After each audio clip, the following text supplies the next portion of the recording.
கர்த்தருடைய நாமத்துக்கு மகிமையுண்டாவதாக. இன்றைய வார்த்தை சகரியா 9:12.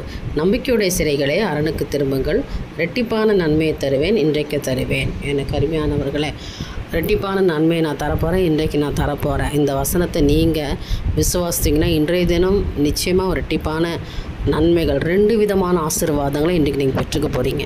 நீங்கள் எதை நீங்கள் இவ்வளோ நாளாக கேட்டு ஜெபிச்சு போராடிக்கிட்டு இருக்கீங்களோ 2 விதமான ஆசீர்வாதம். ஒரு விதமான ஆசீர்வாதம் இல்லை, இரட்டிப்பான நன்மைகள், நன்மையான காரியங்களை 2 ஆண்டவர் இன்றைக்கி உங்களுக்கு செய்ய போகிறார். நிச்சயமாக இது கர்த்தருடைய வார்த்தை விசுவாசிக்கிறவங்க எல்லாருக்குமே நடக்கும். நீங்கள் தேவனுடைய சமூகத்தில் கண்ணீர் விட்டதுக்கு இன்றைக்கு பதில் கொடுக்குற நாள் தான்.